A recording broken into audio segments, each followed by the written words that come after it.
السلام علیکم۔ باتوں کا سفر میں خوش آمدید۔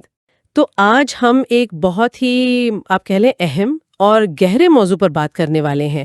ہمارے پاس ہال اربن کی مشہور کتاب لائفس گریٹسٹ لیسنز کے اردو ترجمے کا ایک حصہ ہے۔ ہاں، اور یہ اردو آڈیو بکس نامی یوٹیوب چینل پر زندگی کے 20 عظیم سبق کے عنوان سے جو مواد ہے اس کا ٹرانسکرپٹ ہے۔ ہم آج خاص طور پر چوتھے سبق پر بات کریں گے جو انتخاب یعنی چوائس کی طاقت کے بارے میں ہے۔ جی بالکل، اور ہماری یہ گفتگو جو ہے یہ اسی یوٹیوب ویڈیو کے ٹرانسکرپٹ پر ہی مبنی ہے۔ ہمارا مقصد صرف آپ سمجھے خلاصہ بیان کرنا نہیں ہے، نہیں، بالکل نہیں، بلکہ کوشش یہ ہے کہ ہم سمجھیں کہ یہ ماخذ کیسے دلیل پیش کرتا ہے کہ ہمارے فیصلے چاہے وہ چھوٹے لگیں یا بڑے، ہمارے انتخاب اصل میں کس طرح ہماری زندگیوں کو بناتے ہیں، ان پر کتنا گہرا اثر ڈالتے ہیں۔ بالکل۔ اور گفتگو کا آغاز بھی ماخذ کے ایک بہت ہی سوچنے پر مجبور کرنے والے جملے سے کرتے ہیں جو فوراً آپ کی توجہ کھینچ لیتا ہے۔ اچھا، کون سا جملہ؟ وہ کہتے ہیں خدا کسی سے نہیں پوچھتا کہ کیا وہ زندگی کو قبول کرنے کا اہل ہے یا نہیں، اسے ہر صورت قبول کرنا ہوتا ہے، سوال یہ ہے کہ اسے کس طرح گزارا جائے۔ یہ تو سیدھا جیسے کہتے ہیں نا دل پر لگتا ہے۔ یہ واقعی ایک بنیادی نقطہ ہے۔ زندگی تو بس ایک حقیقت ہے، اسے قبول کرنا ہی ہے۔ اصل چیلنج اور موقع بھی وہ اس بات میں ہے کہ ہم اسے گزارتے کیسے ہیں۔ اور یہیں سے جیسا کہ ماخذ بتاتا ہے، انتخاب کا جو تصور ہے وہ مرکزی حیثیت اختیار کر لیتا ہے۔ یہ صرف کوئی فلسفہ نہیں ہے بلکہ زندگی گزارنے کا ایک عملی طریقہ ہے۔ اچھا، تو اس نقطے کو تھوڑا اور کھولتے ہیں۔ ماخذ کہتا ہے کہ بہت سے لوگ وہ یہ سمجھتے ہیں کہ زندگی بس ان کے ساتھ ہو رہی ہے، گزر رہی ہے، جیسے وہ بس تماشائی ہوں۔ جی۔ وہ اپنی کامیابیوں یا ناکامیوں کا ذمہ دار قسمت کو، حالات کو یا شاید دوسرے لوگوں کو ٹھہراتے ہیں۔ ماخذ میں ایک مثال بھی دی ہے، ٹی وی گائیڈ یا لاٹری کی۔ مطلب وہ سمجھتے ہیں کہ زندگی بس باہر کی قابو سے باہر کی قوتوں کا نتیجہ ہے۔ اور دیکھیں، یہاں دلچسپ بات یہ ہے کہ ماخذ اس سوچ کو ایک بنیادی غلط فہمی کہتا ہے۔ اس کے مطابق یہ نظریہ انسان کی سب سے بڑی، سب سے طاقتور صلاحیت کو نظر انداز کر دیتا ہے۔ اور وہ کیا ہے؟ وہ ہے انتخاب کرنے کی قوت۔ ماخذ یہ دلیل دیتا ہے کہ لوگ اکثر اس طاقت کو پہچانتے ہی نہیں ہیں، اور جب پہچانتے نہیں تو ظاہر ہے اسے استعمال کرنے کے قابل بھی نہیں ہوتے۔ یہ کچھ ایسا ہے جیسے کسی کے پاس سمجھیں خزانے کی چابی ہو، لیکن اسے پتہ ہی نہ ہو کہ وہ چابی اسی کی جیب میں پڑی ہے۔ واہ! اچھا، اس خیال کو مزید واضح کرنے کے لیے ماخذ میں کالج کے زمانے کا ایک واقعہ بھی بتایا گیا ہے۔ جی، وہ پروفیسر والا قصہ۔ ہاں، ایک فلسفے کے پروفیسر کا ذکر ہے۔ ان کا مقصد صرف نصاب پڑھانا نہیں تھا، بلکہ وہ طالب علموں کو اصل میں سوچنا سکھانا چاہتے تھے۔ وہ روزانہ انہیں کائنات، زندگی، خدا اور انسان کے وجود جیسے بڑے سوالات پر آپ کہیں غور و فکر کی دعوت دیتے تھے۔ اور اسی ماحول میں پھر ایک دن ایک طالب علم نے وہ سوال پوچھ لیا جو شاید ہم سب کے ذہن میں کبھی نہ کبھی آتا ضرور ہے۔ کون سا سوال؟ اس نے پوچھا کہ اگر خدا اتنا مہربان ہے، اتنا طاقتور ہے، تو پھر دنیا میں، ہماری زندگیوں میں اتنے دکھ کیوں ہیں؟ اتنی تکلیفیں، اتنی ناانصافیاں کیوں؟ خدا نے ہمیں ایک کامل، ہمیشہ خوش رہنے والی مخلوق کیوں نہیں بنا دیا؟ یہ تو وہ سوال ہے جو صدیوں سے پوچھا جا رہا ہے۔ پروفیسر صاحب نے کیا جواب دیا اس کا؟ پروفیسر کا جواب بہت گہرا تھا۔ انہوں نے وضاحت کی کہ اگر خدا ہمیں اس طرح بناتا ہے کہ کوئی چیلنج ہی نہ ہوتا، کوئی جدوجہد نہ ہوتی، کوئی دکھ نہ ہوتا، تو ہم صرف کٹ پتلیاں ہوتے۔ کٹ پتلیاں؟ جی، ہم کبھی بھی خوشی کی اصل قدر، کامیابی کے حقیقی معنی یا زندگی کی گہرائیوں کو سمجھ ہی نہ پاتے۔ ماخذ کے الفاظ استعمال کروں تو ہم شور سے آری روبوٹوں جیسے ہوتے ہیں۔ یعنی جیسے کہتے ہیں کہ اندھیرے کے بغیر روشنی کی اہمیت سمجھ نہیں آتی۔ کچھ ایسا ہی سمجھ لے۔ اگر ہم اسے تھوڑا وسیع تناظر میں دیکھیں نا، تو پروفیسر کا اصل نقطہ اور جو ماخوذ کا مرکزی پیغام بھی ہے وہ یہ ہے کہ خدا نے ہمیں اس سے کہیں زیادہ قیمتی تحفہ دیا ہے۔ وہ کیا ہے؟ اس نے ہمیں آزاد ارادہ عطا کیا ہے، یعنی اپنا راستہ خود منتخب کرنے کی صلاحیت۔ اچھا، یہ صلاحیت، یہ آزادی، یہ خود زندگی کا ایک عظیم ترین سبق ہے۔ لیکن ماخوذ اس بات پر افسوس بھی کرتا ہے کہ اکثر لوگ اس بے پناہ آزادی اور طاقت کو پہچانتے ہی نہیں اور نتیجہ کیا نکلتا ہے وہ اسے استعمال بھی نہیں کرتے۔ یہاں پر مصنف اپنا ایک ذاتی تجربہ بھی بتاتا ہے جس سے یہ بات اور بھی واضح ہو جاتی ہے۔ وہ لکھتا ہے کہ ایک لمبے عرصے تک وہ خود بھی اپنی زندگی کی مشکلات کا، ناکامیوں کا، پریشانیوں کا ذمہ دار باہر کی چیزوں کو ٹھہراتا رہا، جیسے کہ کبھی حالات کو، کبھی قسمت کو، کبھی دوسرے لوگوں کو۔ وہ ایک طرح سے سمجھتا تھا کہ میں تو بس حالات کا شکار ہوں، وکٹم مینٹالٹی جسے بولتے ہیں۔ اور پھر تبدیلی کیسے آئی؟ پھر تبدیلی کا وہ لمحہ آیا۔ اسے کالج میں پروفیسر سے سیکھا ہوا یہی سبق یاد آ گیا، آزاد ارادے اور انتخاب کا سبق۔ اسے یہ شدید احساس ہوا کہ اگرچہ وہ یہ کنٹرول نہیں کر سکتا کہ اس کے ساتھ کیا ہوتا ہے، مطلب باہر کے واقعات، لیکن وہ اس بات کا پورا اختیار رکھتا ہے کہ وہ ان واقعات پر رد عمل کیسے دیتا ہے۔ یہ رد عمل تو اس کا اپنا انتخاب ہے نا؟ یہ تو بہت بڑا ادراک ہے، یعنی مسئلہ واقع میں اتنا نہیں جتنا ہمارے رد عمل میں ہے۔ ماخذ تو یہی کہتا ہے۔ مصنف لکھتا ہے، جب میں نے بہترین انتخاب کرنے کی ذمہ داری قبول کر لی، میری زندگی بہتر ہو گئی۔ واہ! یہ ذمہ داری قبول کرنا، یہ مان لینا کہ میرے رد عمل، میرے رویے، میرے فیصلے میرے اپنے ہیں، یہی اصل میں تبدیلی کی کنجی ہے۔ اس سے طاقت کا مرکز جو ہے وہ باہر سے ہٹ کر اندر آ جاتا ہے۔ بالکل۔ اچھا، ماخذ نا انسان اور حیوان کے درمیان ایک بڑا دلچسپ موازنہ بھی کرتا ہے انتخاب کی اہمیت کو سمجھانے کے لیے۔ جی، وہ بتاتا ہے کہ جانور، چاہے وہ پالتو کتا ہو یا جنگلی شیر، وہ زیادہ تر اپنی جبلت پر چلتے ہیں، اپنے ماحول اور بنیادی ضرورتوں کی بنیاد پر رد عمل ظاہر کرتے ہیں۔ ضرورتیں جیسے خوراک، پناہ، نسل بڑھانا وغیرہ۔ ان کا رویہ بڑی حد تک سمجھیں طے شدہ ہوتا ہے، پروگرامڈ ہوتا ہے۔ ٹھیک۔ بالکل، اور یہیں انسان کا فرق واضح ہوتا ہے۔ ماخذ کے مطابق انسان کو ماحول یا حالات کا قیدی بننے کی ضرورت نہیں ہے۔ جو چیز انسان کو باقی تمام مخلوقات سے الگ کرتی ہے، ممتاز کرتی ہے، وہ یہی انتخاب کرنے کی صلاحیت ہے۔ لیکن اگر انسان اس صلاحیت کو استعمال ہی نہ کرے تو پھر وہ جانوروں سے بہتر کیسے ہوا؟ ماخذ کہتا ہے کہ ایسے لوگ حقیقی معنوں میں زندگی گزارتے نہیں ہیں، بلکہ وہ محض زندہ رہتے ہیں یا جیتے چلے جاتے ہیں۔ وہ اپنی انسانی صلاحیت کا جو اصل جوہر ہے اسے استعمال نہیں کر رہے۔ یہ بات تو واقعی سوچنے پہ مجبور کرتی ہے، لیکن لوگ اکثر اس ذمہ داری سے بچنے کے لیے، یا شاید انہیں احساس ہی نہیں ہوتا، طرح طرح کے بہانے بناتے ہیں۔ ماخذ میں ان کی ایک فہرست بھی دی گئی ہے۔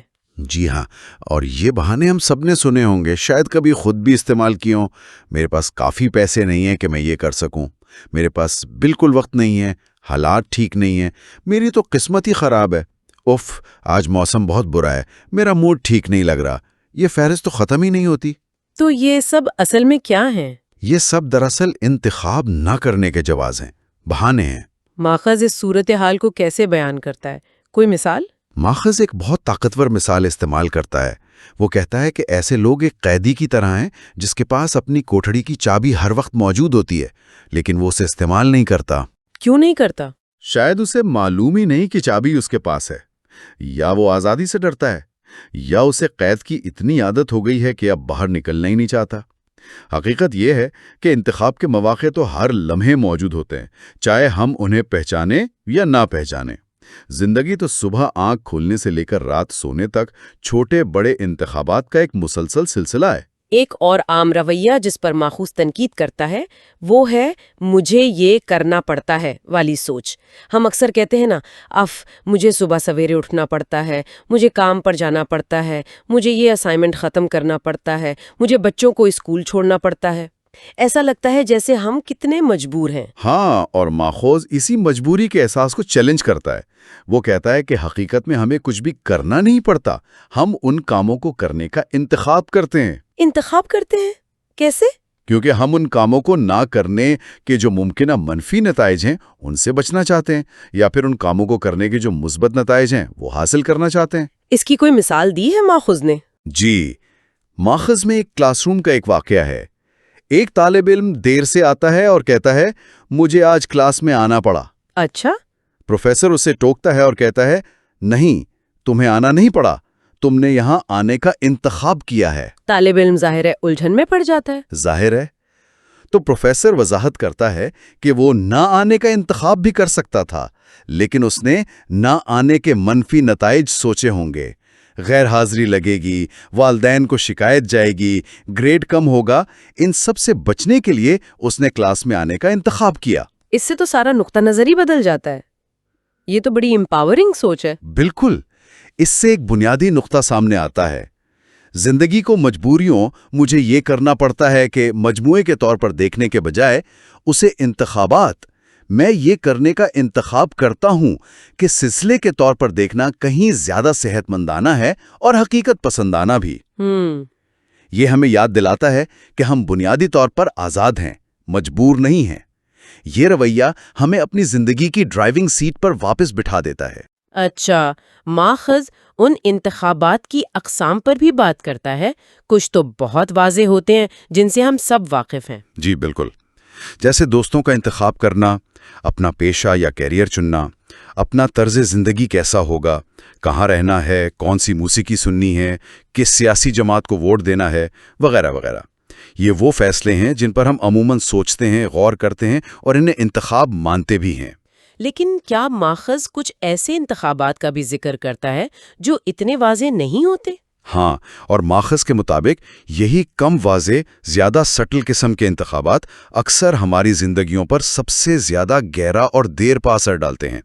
ان میں سے چند اہم یہ ہیں۔ جی بتائیں۔ پہلا ہے اپنے کردار کا انتخاب۔ یہ فیصلہ کرنا کہ ہم کس قسم کے انسان بننا چاہتے ہیں۔ کیا ہم ایماندار بننے کا انتخاب کرتے ہیں؟ کیا ہم ہمدرد بننے کا انتخاب کرتے ہیں؟ کیا ہم ذمہ دار بننے کا انتخاب کرتے ہیں؟ ماخذ کہتا ہے کہ یہ انتخاب حالات پر منحصر نہیں ہونا چاہیے، بلکہ یہ ہمارا اپنا ذاتی فیصلہ ہونا چاہیے۔ یعنی یہ ہماری چوائس ہے کہ ہم کیسے انسان بنیں۔ بالکل۔ دوسرا ہے اپنی اقدار کا انتخاب۔ کیا ہم صحیح اور غلط کا پیمانہ معاشرے، دوستوں یا میڈیا کو بنانے دیں گے، یا ہم اپنی اندرونی رہنمائی، اپنے ضمیر اور علم کی بنیاد پر اپنی اقدار خود طے کریں گے؟ تیسرا، دوسروں سے برتاؤ کا انتخاب۔ ہر انٹریکشن میں، ہر ملاقات میں ہمارے پاس یہ انتخاب ہوتا ہے کہ ہم دوسروں کے ساتھ کیسا سلوک کریں۔ کیا ہم مہربانی، احترام اور حوصلہ افزائی کا انتخاب کریں گے، یا تنقید، طنز اور بے رخی کا؟ یہ تو واقعی بہت بنیادی چیزیں ہیں جن پر ہم شاید روزمرہ میں اتنا غور نہیں کرتے۔ بالکل، اور فہرست جاری رہتی ہے۔ جیسے سیکھنے کا انتخاب۔ کیا ہم نئی چیزیں سیکھنے کو، نئے تجربات کو ایک بوجھ سمجھتے ہیں، یا انہیں اپنی نشوونما اور بہتری کا ایک موقع سمجھتے ہیں؟ یعنی اپرچونٹی یا برڈن؟ بالکل۔ پھر ہے نظم و ضبط کا انتخاب۔ کیا ہم وقتی خواہشات اور ٹیمپٹیشنز کے آگے ہار مان لیں گے، یا ہم اپنے مقاصد کے حصول کے لیے خود کو نظم و ضبط کا پابند بنانے کا انتخاب کریں گے؟ یہ تو مشکل انتخاب ہے۔ مشکل ضرور ہے، لیکن اہم ہے۔ پھر ہے اپنے نظام یقین کا انتخاب۔ کیا ہماری توجہ صرف مادی دنیا، پیسے اور شہرت پر رہے گی، یا ہم زندگی کے روحانی، اخلاقی یا باطنی پہلوؤں کو بھی اہمیت دینے کا انتخاب کریں گے؟ اور مقصد کا انتخاب۔ کیا ہم ایک بامقصد زندگی گزارنے کی کوشش کریں گے، اپنے لیے کوئی سمت متعین کریں گے، یا ہم بغیر کسی واضح مقصد کے یوں ہی بھٹکتے رہیں گے؟ اور ان سب میں شاید سب سے اہم کون سا ہے؟ ماخذ کے مطابق شاید سب سے بنیادی انتخاب اپنے رویے یا رجحان یعنی ایٹیٹیوڈ کا انتخاب ہے۔ ہم زندگی کے حالات، چیلنجز اور لوگوں کا سامنا کس رویے سے کرتے ہیں؟ کیا ہم مثبت، پر امید اور تعمیری رویہ اپناتے ہیں، یا منفی، مایوس اور تخریبی؟ یہ ایک انتخاب، ماخذ کہتا ہے، ہمارے باقی تمام کاموں، فیصلوں اور تجربات پر بہت گہرا اثر ڈالتا ہے۔ تو گویا انتخاب صرف بڑے فیصلوں کا نام نہیں، بلکہ ہر لمحہ، ہر رویے میں، ہر سوچ میں چھپا ہوا ہے۔ جی ہاں، اور ماخذ ایک اور اہم نقطہ بیان کرتا ہے۔ جس طرح کوئی صلاحیت اگر استعمال نہ کی جائے تو وہ کمزور ہو جاتی ہے یا ختم ہو جاتی ہے۔ مثال دیے، جیسے بیٹری پڑے پڑے ناکارہ ہو جاتی ہے، یا ورزش نہ کرنے سے پٹھے کمزور ہو جاتے ہیں۔ جی، اسی طرح انتخاب کرنے کی ہماری یہ عظیم صلاحیت بھی اگر استعمال نہ کی جائے تو زائل ہو سکتی ہے یا کمزور پڑ سکتی ہے۔ ہم اکثر اس طاقت کو استعمال کرنے میں اس لیے ناکام رہتے ہیں کیونکہ ہمیں اس بات کا گہرا علم یا پختہ یقین ہی نہیں ہوتا کہ یہ طاقت ہمارے پاس موجود بھی ہے۔ ہم اسے فور گرانٹیڈ لے لیتے ہیں یا اس کی قدر نہیں کرتے۔ تو ان سب باتوں کا خلاصہ کیا ہے؟ اس چوتھے سبق کا نچوڑ کیا نکلتا ہے؟ بنیادی پیغام جسے ماخذ بار بار دہراتا ہے وہ یہ ہے کہ ہم اپنے انتخابوں کا نتیجہ ہوتے ہیں۔ ہم آج جو کچھ بھی ہیں، جہاں بھی ہیں، وہ ماضی میں کیے گئے لا تعداد چھوٹے بڑے انتخابات کا مجموعی نتیجہ ہے۔ ہماری شخصیت، ہمارے حالات، ہمارے تعلقات، ان سب کی تشکیل میں ہمارے انتخابات کا بنیادی کردار ہے۔ یعنی ہم اپنی زندگی کے معمار ایک طرح سے خود ہیں۔ ایک طرح سے ہاں۔ ماخذ یہ واضح کرتا ہے کہ ہم شاید یہ انتخاب نہ کر سکیں کہ ہماری زندگیوں میں کیا واقعات پیش آئیں گے۔ بیماریاں، حادثات، معاشی اتار چڑھاؤ، دوسروں کا رویہ، یہ چیزیں ہمارے اختیار سے باہر ہو سکتی ہیں۔ بالکل۔ لیکن ہم یہ ہمیشہ انتخاب کر سکتے ہیں کہ ہم ان واقعات پر رد عمل کیسے دیں گے۔ ہمارا جواب کیا ہوگا، ہمارا رویہ کیا ہوگا، یہ مکمل طور پر ہمارا انتخاب ہے۔ ماخذ کہتا ہے کہ انسان کو اتفاقات کے رحم و کرم پر جینے کے لیے نہیں بنایا گیا، بلکہ اسے انتخاب کے ذریعے اپنی تقدیر خود بنانے کی صلاحیت دی گئی ہے۔ اور وہ آخری جملہ جو ماخذ نے کہا؟ ماخذ کا اختتامی جملہ اس پورے سبق کو سمیٹ دیتا ہے۔ انسان کی سب سے بڑی خوبی یہ ہے کہ وہ انتخاب کرنے میں آزاد ہے۔ یہ آزادی ہی ہماری سب سے بڑی طاقت ہے اور شاید سب سے بڑی ذمہ داری بھی۔ تو خلاصہ یہ ہوا کہ زندگی کا یہ چوتھا عظیم سبق ہمیں یاد دلاتا ہے کہ ہمارے ہر لمحے میں، ہر سوچ میں، ہر عمل میں انتخاب کی ایک طاقت پوشیدہ ہے، چاہے ہم اسے محسوس کریں یا نہ کریں، اور یہ طاقت نہ صرف ہمارے حال کو بلکہ ہمارے مستقبل کو بھی شکل دیتی ہے۔ بالکل، اور یہ ہمیں ایک گہرے سوال پر غور کرنے کی دعوت دیتا ہے جو ماخذ کی ان تعلیمات سے براہ راست نکلتا ہے۔ اگر واقعی ہر لمحہ ایک انتخاب ہے تو آنے والا لمحہ ہمیں ایسا کون سا مثبت تعمیری انتخاب کرنے کا موقع فراہم کر رہا ہے جسے ہم شاید اب تک نظر انداز کرتے آئے ہیں؟ یہ ایک اور زاویے سے سوچیں۔ اگر ہم واقعی اپنے کردار، اپنی اقدار اور اپنے رویے کا انتخاب کرنے میں آزاد ہیں تو اس آزادی کو اپنی روزمرہ کی زندگی کے چھوٹے چھوٹے فیصلوں اور تعاملات میں عملی طور پر جینے کا کیا مطلب ہے؟ یہ واقعی غور و فکر کے لیے ایک اہم نکتہ ہے۔ اسی سوچ کے ساتھ ہم آج کی اس گہری گفتگو کو یہیں ختم کرتے ہیں۔ امید ہے سننے والوں کو اس تجزیے سے کچھ نیا سوچنے کا موقع ملا ہوگا۔